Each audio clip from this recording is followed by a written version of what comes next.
joins me now. Mike, it did seem like kind of a Goldilocks, to borrow an expression, a Goldilocks report here.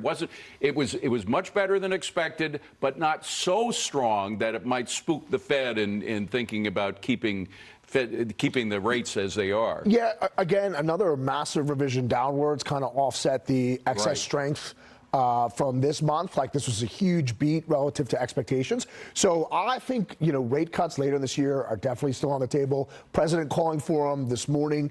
There's no reason for the Fed to have rates where they are right here.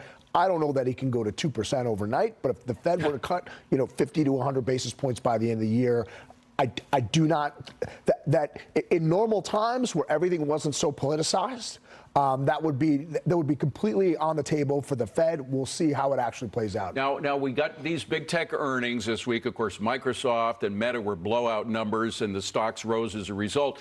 It was kind of a different story for Apple and Amazon. In particular, Apple has, of course, a lot of exposure in China. They say they're going to be moving their manufacturing facilities to places like Vietnam and India and to the United States, a big investment in the U.S., but in the meantime, there's going to be a price to pay.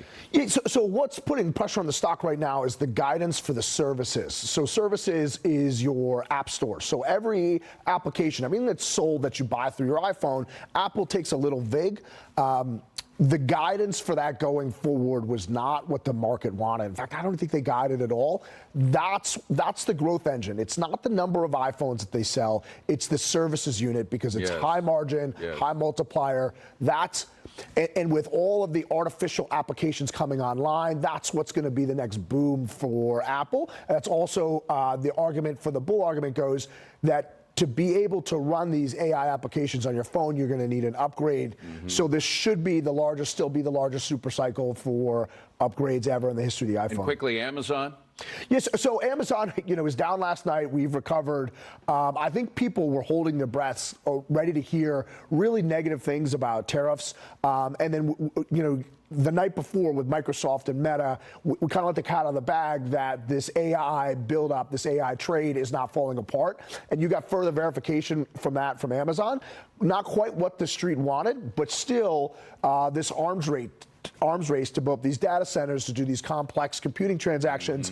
That's not stopping. It's not slowing down. The street was a little bit ahead, but look, the stock was down last night. It's up right now. Mike, stay there. We need you for some more information on China. Let's get the latest on the trade talks, where China appears to be softening its stance. Lauren, what is China saying? They say they are assessing the possibility of trade talks with the U.S. in a first sign of negotiations potentially to lower tariffs. Investors are viewing this as an olive branch to start a negotiation that has essentially left China without a major market to buy its goods. Take a look here. U.S. listed shares of Chinese companies are jumping in pre-market action on this. So Beijing says door open to talk on tariffs. So even if that negotiation is at a lower level, we've got something. Mike, quickly, no escalation. Last week we had the Europeans come in. A European commissioner, he was the head of the Trade Commission for Europe. He said if China tries to dump the stuff that was going to go to the U.S. in Europe, we're going to apply the same kind of tariffs on China that the U.S. is now applying. I think China saw that as them completely painting themselves in the corner. They can't live without U.S. and European Union not buying their goods.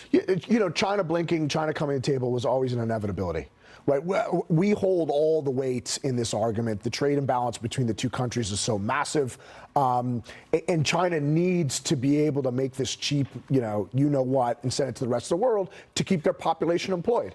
And so, if the demand for that falls off a cliff, you're looking at a situation of social unrest and the fall of this regime. So the stakes could not be higher. They're going to come to the table. I just wonder if they'll negotiate in bad faith like they did in the first Trump administration. That is always a question. You got to monitor them very closely. Mike, thank you very much. I appreciate it. Well, President Trump addressing the 2025 graduates of the